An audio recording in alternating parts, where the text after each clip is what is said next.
Bonsoir à toutes et tous. Nous avons cette possibilité de nous retrouver sur le site de notre Église pour pouvoir à la fois étudier la parole, mais aussi partager les différents sujets de prière qui nous ont été communiqués par Tony et que nous connaissons et que nous partageons régulièrement.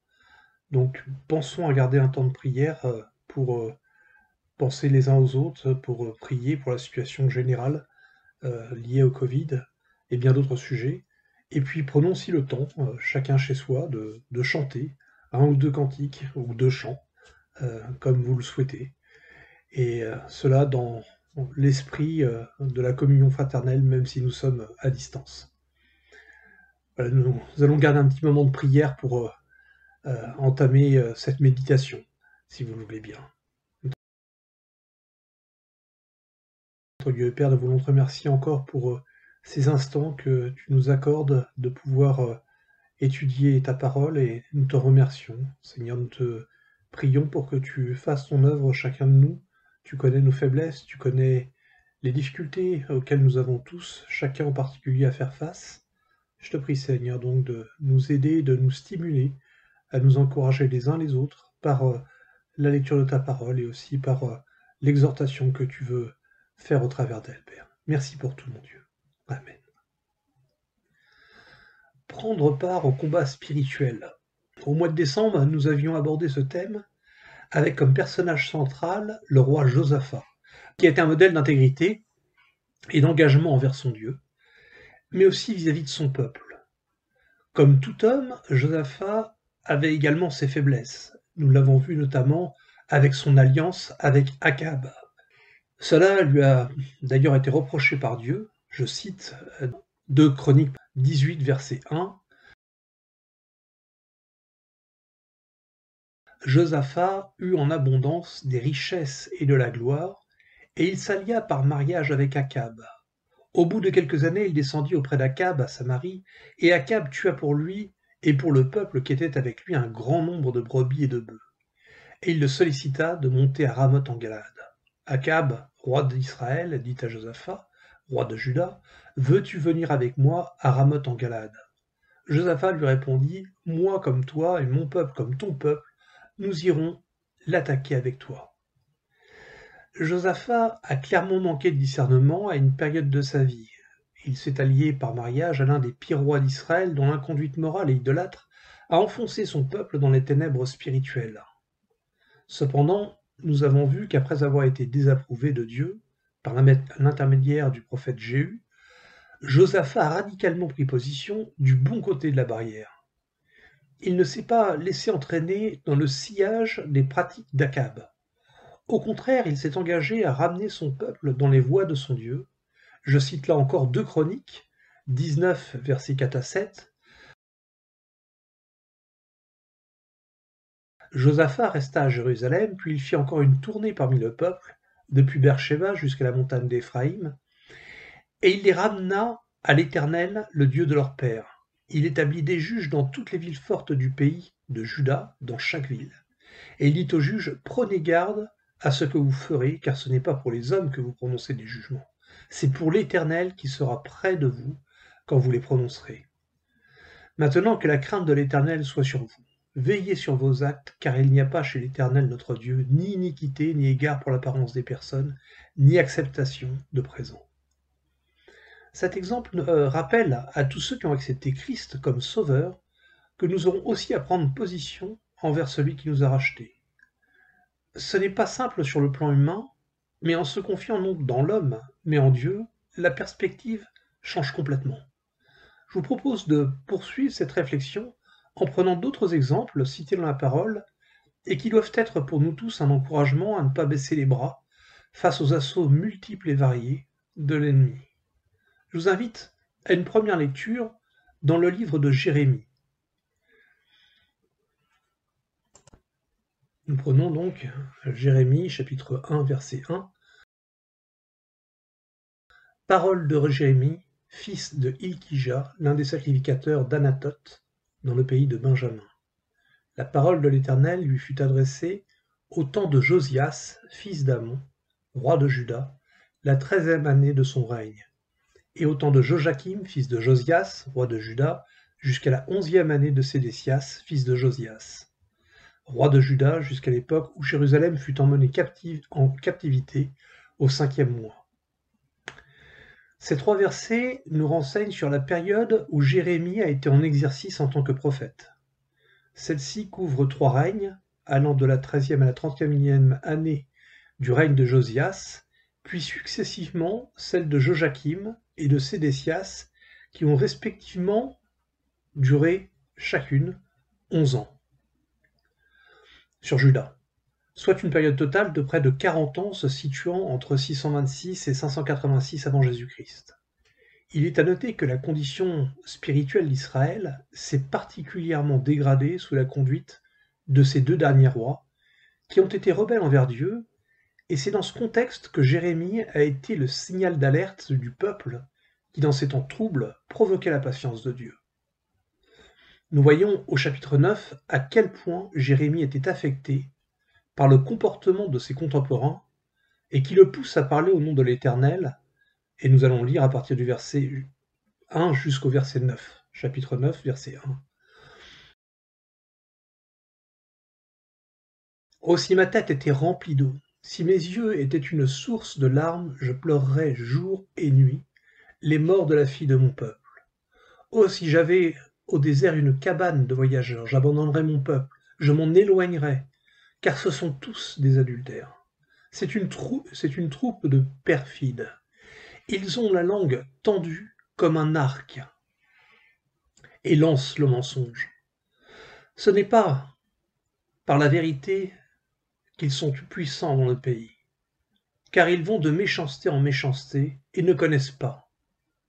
Et ils ne me connaissent pas, dit l'Éternel.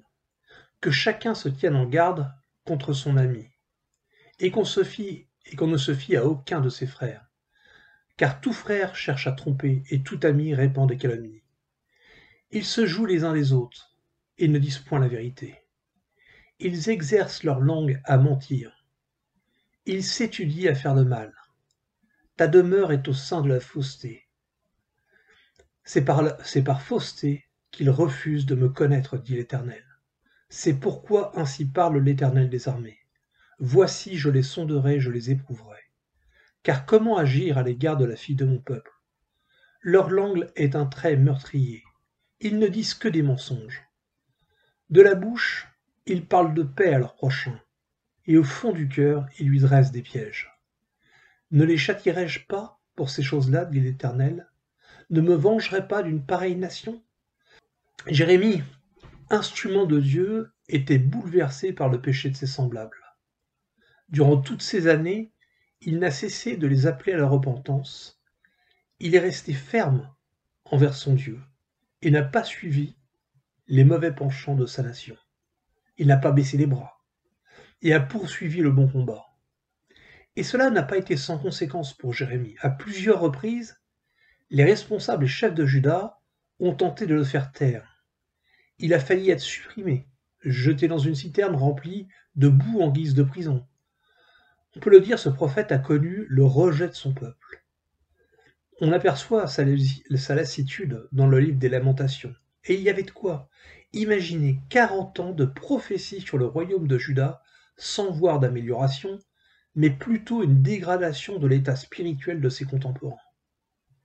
Prenons le chapitre 3 des Lamentations de Jérémie et lisons jusqu'au verset 35.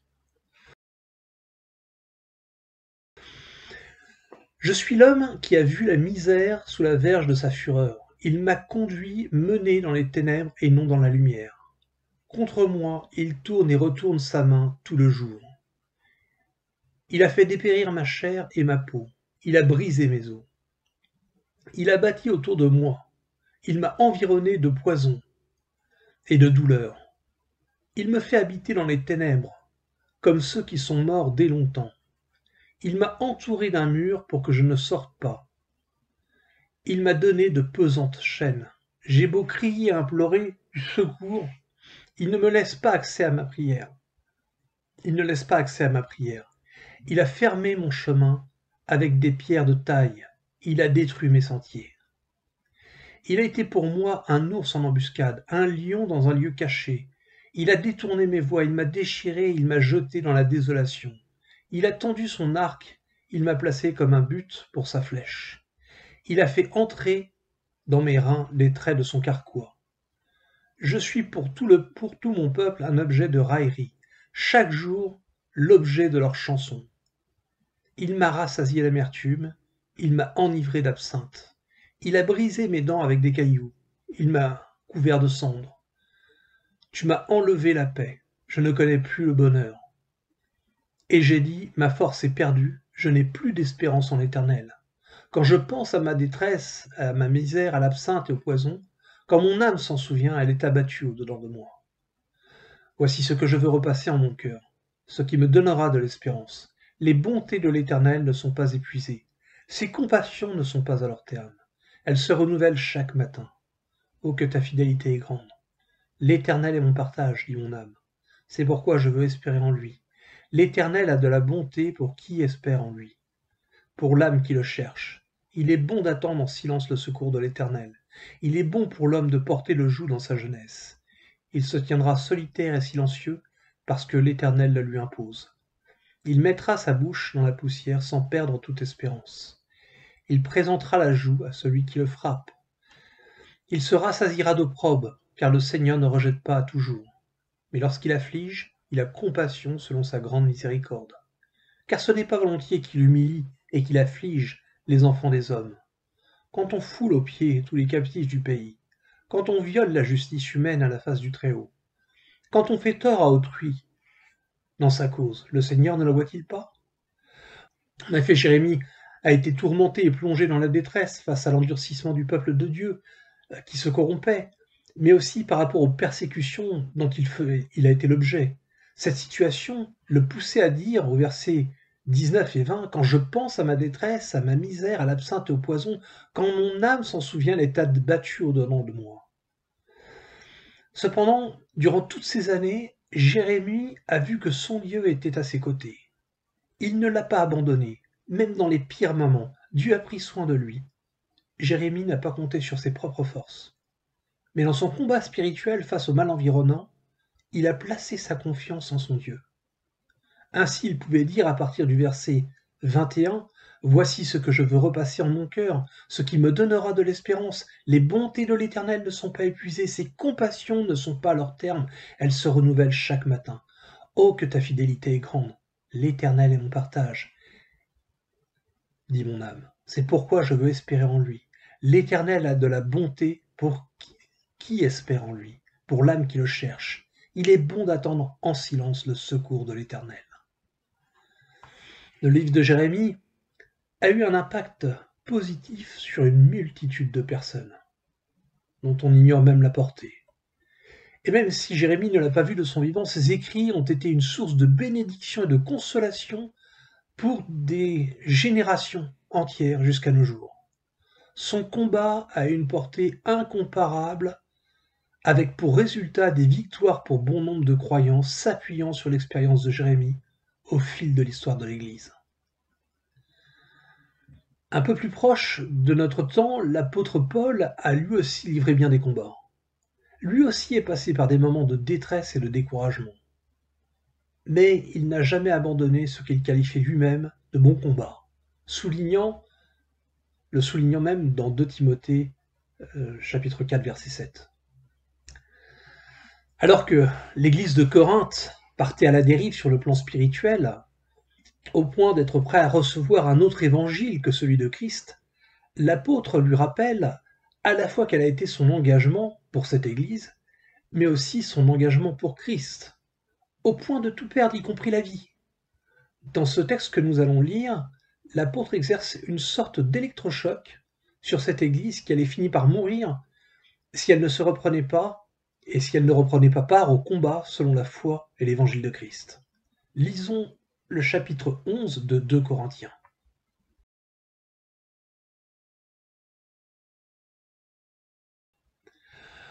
Oh, si vous pouviez supporter de ma part un peu de folie. Mais vous me supportez, car je suis jaloux de vous, d'une jalousie de Dieu, parce que je vous ai fiancé à un seul époux, pour vous présenter à Christ comme une vierge pure.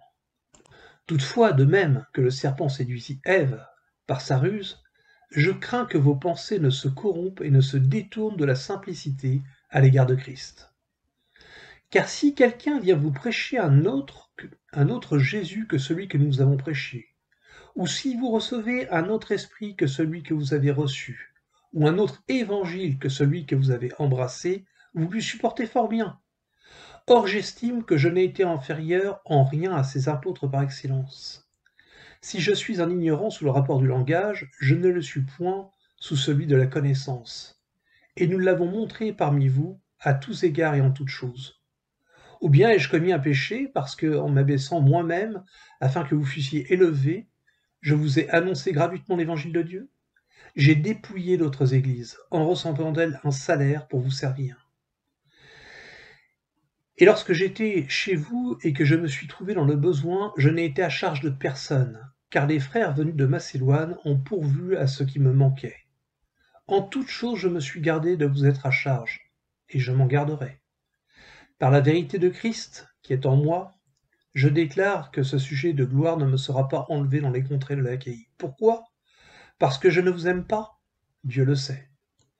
Mais j'agis et j'agirai de la sorte pour ôter ce prétexte à ceux qui cherchent un prétexte, afin qu'ils soient trouvés tels que nous dans les choses dont ils se glorifient. Ces hommes-là sont de faux apôtres, des ouvriers trompeurs déguisés en apôtres de Christ. Et cela n'est pas étonnant puisque Satan lui-même se déguise en ange de lumière. Il n'est donc pas étrange que ces ministres aussi se déguisent en ministres de justice. Leur fin sera selon leurs œuvres. Je le répète, que personne ne me regarde comme un insensé, sinon recevez-moi comme un insensé, afin que moi aussi je me glorifie un peu.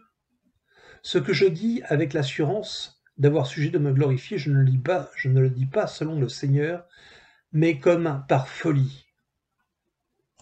Puisqu'il en est plusieurs qui se glorifient selon la chair, je me glorifierai aussi. Car vous supportez volontiers les insensés, vous qui êtes sages. Si quelqu'un vous a servi, si quelqu'un vous dévore, si quelqu'un s'empare de vous, si quelqu'un est arrogant, si quelqu'un vous frappe au visage, vous le supportez. J'ai honte de le dire. Nous avons montré de la faiblesse. Cependant, tout ce que peut oser quelqu'un, je parle en insensé, moi aussi, je l'ose. Sont-ils hébreux? Moi aussi. Sont-ils israélites? Moi aussi. Sont-ils de la postérité d'Abraham? Moi aussi. Sont-ils ministres de Christ? Je parle en homme qui extravague. Je le puis plus encore par les travaux, bien plus par les coups, bien plus par les emprisonnements, bien plus souvent en danger de mort. 5 fois j'ai reçu des Juifs 40 coups moins 1. 3 fois j'ai été battu de verge. 1 fois j'ai été lapidé. 3 fois j'ai fait naufrage. J'ai passé 1 jour et 1 nuit dans l'abîme. Fréquemment en voyage, j'ai été en péril sur les fleuves, en péril de la part des brigands, en péril de la part de ceux de ma nation, en péril de la part des païens, en péril dans les villes, en péril dans les déserts, en péril sur la mer, en péril parmi les faux frères. J'étais dans le travail et dans la peine, exposé à de nombreuses veilles, à la faim, à la soif, à des jeûnes multipliés, au froid, à la nudité. Et sans parler d'autre chose, je suis assiégé chaque jour par les soucis que me donnent toutes les églises. Qui est faible que je ne sois faible? Qui vient à tomber que je ne brûle? S'il faut se glorifier, c'est de ma faiblesse que je me glorifierai. Dieu qui est Père, qui est le Père du Seigneur Jésus, et qui est béni éternellement, sait que je ne mens point. À Damas, le gouverneur du roi Arétas faisait garder la ville par les Damascéniens pour se saisir de moi. Mais on me descendit par une fenêtre dans une corbeille le long de la muraille, et j'échappais de leurs mains. Fondateur de cette église, Paul ne voulait pas laisser celle-ci entre les mains des faux docteurs, dont il avait discerné le but d'éloigner de Christ ses membres mal affermis. Il savait que Satan était à la manœuvre. Étant dans son rôle, tout comme Jérémie en son temps, il alerte les Corinthiens pour que ceux-ci ne se laissent pas séduire par de faux enseignements. Voilà cet aspect du combat mené par Paul. Être une sentinelle qui veille pour le bien de l'Église. Peut-être cherchait-il aussi, d'une certaine manière, à la fin de ce chapitre, à leur montrer quel contraste y avait-il entre celui qui était prêt à tout sacrifier pour Christ au travers de son exemple, et leur façon de vivre bien loin du modèle de combativité qu'il venait de décrire. Il y a là encore un enseignement à tirer pour chacun d'entre nous. Dans quelle mesure je prends part au combat spirituel auquel tout croyant est confronté. Dans les deux exemples que nous avons vus, Jérémie, tout comme l'apôtre Paul, ont été là pour exhorter des hommes et des femmes à se détourner des voies qui les éloignaient de Dieu. Et cela malgré des situations de tension et d'épreuves extrêmes pour ces deux hommes. Christ nous donne un exemple de combat qui consiste à résister au diable lorsque celui-ci exerce sa séduction pour nous faire chuter dans quelque domaine que ce soit. Lisons Matthieu chapitre 3 à partir du verset 13 et jusqu'au verset 10 du chapitre 4.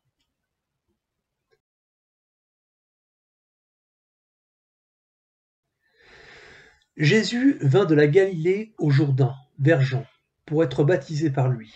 Mais Jean s'y opposait en disant « C'est moi qui ai besoin d'être baptisé par toi et tu viens à moi ?» Jésus lui répondit « Laisse faire maintenant, car il est convenable que nous accomplissions ainsi tout ce qui est juste. » Et Jean ne lui résista plus. Dès que Jésus eut été baptisé, il sortit de l'eau. Et voici les cieux s'ouvrirent, et il vit l'Esprit de Dieu descendre comme une colombe et venir sur lui. Une voix fit entendre des cieux ces paroles, « Celui-ci est mon Fils bien-aimé, en qui j'ai mis toute mon affection. » Alors Jésus fut emmené par l'Esprit dans le désert pour être tenté par le diable. Après avoir jeûné 40 jours et 40 nuits, il eut faim.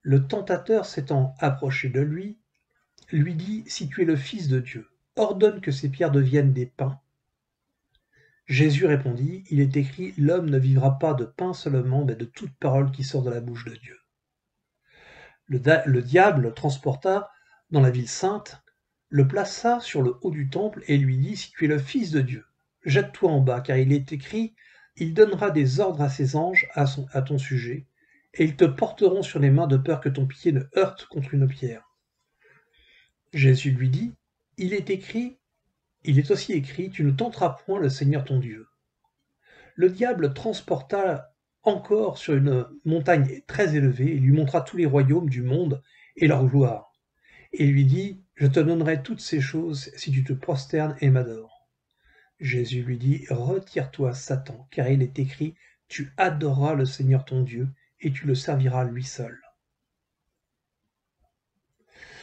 Juste après son baptême par Jean, Christ est de suite mis à l'épreuve dans le désert. Cela nous interpelle en tant que croyants parce qu'il n'y a pas de répit, et c'est l'enseignement ici que notre Seigneur veut nous apporter. Tout croyant ayant accepté Christ comme sauveur sera attaqué d'une manière ou d'une autre par l'ennemi, dès lors qu'il se sera engagé pour Christ. Il devra donc prendre part au combat spirituel et prendre position comme Christ l'a fait par rapport à la parole de Dieu. Et pour pouvoir lutter efficacement, il n'y a pas d'autre moyen que de suivre cette exhortation qui nous est donnée dans Jacques, chapitre 4, verset 7, et qui confirme ce que nous venons de lire finalement dans Matthieu 4. « Soumettez-vous donc à Dieu, résistez au diable, et il fuira loin de vous. » En Apocalypse 3, nous trouvons encore une exhortation qui nous encourage à ne pas baisser les bras face au combat que nous devons livrer sur le plan spirituel. Nous lisons ce qui concerne les deux dernières églises auxquelles Christ s'adresse. Il s'agit de l'église de Philadelphie et de celle de Laodicée. Nous lisons Apocalypse 3 à partir du verset 7 et nous lisons jusqu'au verset 12.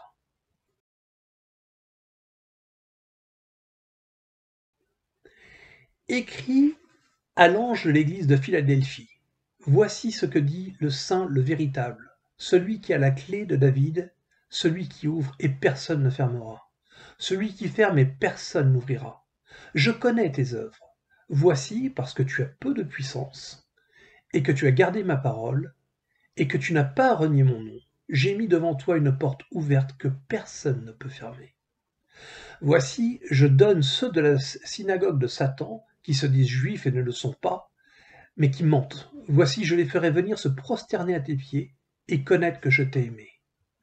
Parce que tu as gardé la parole de la persévérance en moi, je te garderai aussi à l'heure de la tentation qui va venir sur le monde entier, pour éprouver les habitants de la terre.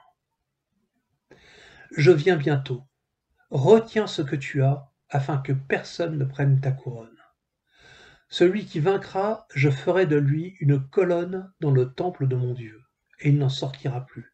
J'écrirai sur lui le nom de mon Dieu, et le nom de la ville de mon Dieu, de la nouvelle Jérusalem, qui descend du ciel d'auprès de mon Dieu, et mon nom nouveau. Que celui qui a des oreilles pour entendre, entende ce que l'Esprit dit aux églises. Et puis, écrit à l'ange de l'église de Laodicée, voici ce que dit l'Amen, le témoin, fidèle et véritable, le commencement de la création de Dieu. Je connais tes œuvres. Je sais que tu n'es ni froid ni bouillant. Puisses-tu être froid ou bouillant. Ainsi, parce que tu es tiède et que tu n'es ni froid ni bouillant, je te vomirai de ma bouche. Parce que tu dis, je suis riche, je me suis enrichi et je n'ai besoin de rien, et parce que tu ne sais pas que tu es malheureux, misérable, pauvre et aveugle et nu, je te conseille d'acheter de moi de l'or éprouvé par le feu, afin que tu deviennes riche, et des vêtements blancs, afin que tu sois vêtu et que la honte de ta dignité ne paraisse pas. Et un collier pour oindre tes yeux, afin que tu vois. Moi je reprends et je châtie tous ceux que j'aime. Aie donc du zèle, et repens-toi. Voici je me tiens à la porte et je frappe. Si quelqu'un entend ma voix et ouvre la porte, j'entrerai chez lui et je souperai avec lui et lui avec moi.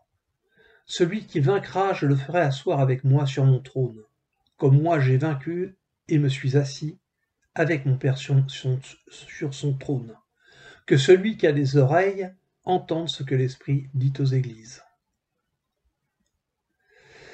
Dans le cas de l'église de Philadelphie, celle qui porte le nom d'amour fraternel, on constate qu'il n'y a pas de reproche fait par rapport à sa conduite. Bien qu'elle n'ait pas une grande puissance, elle a été fidèle à la parole de Dieu. Et Dieu la gardera à l'heure de la tentation. Nous lisons encore les versets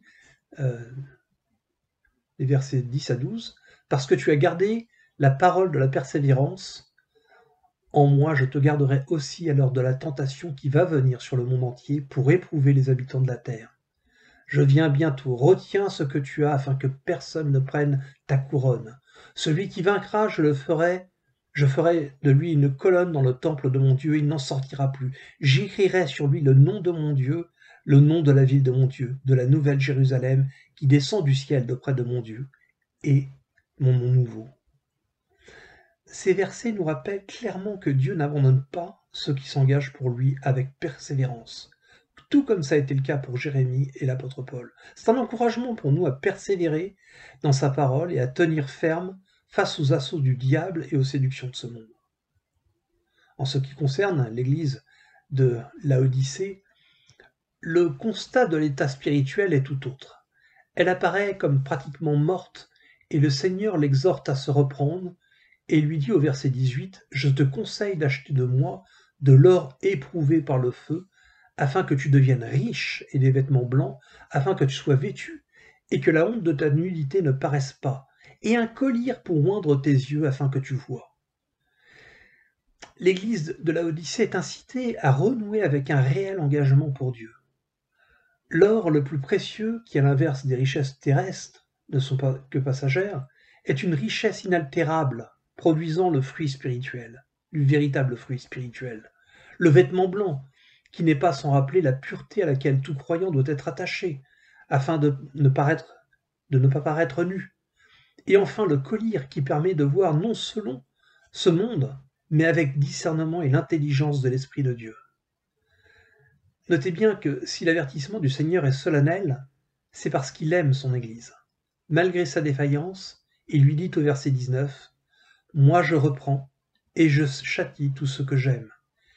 Aie donc du zèle et repens-toi. » Que ces paroles soient pour nous un encouragement à nous examiner et à ne pas laisser de côté notre combat et notre engagement pour notre Seigneur. Que nous puissions au contraire renouveler nos forces en lui en ces temps difficiles de la fin. Prions.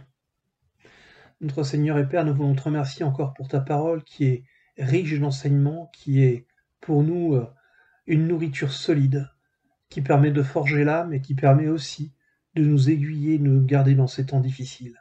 Aide-nous à ne pas être tièdes, mais être bouillants pour toi. Oui, Seigneur, c'est vrai que les choses ne sont pas simples.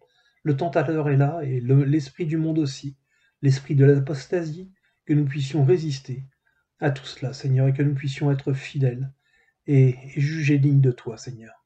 Nous voulons nous engager pour toi. Aide-nous, Seigneur, à marcher dans tes voies, pour la gloire de ton Saint-Nom. Amen. Et bien, bonne soirée à tous. À très bientôt.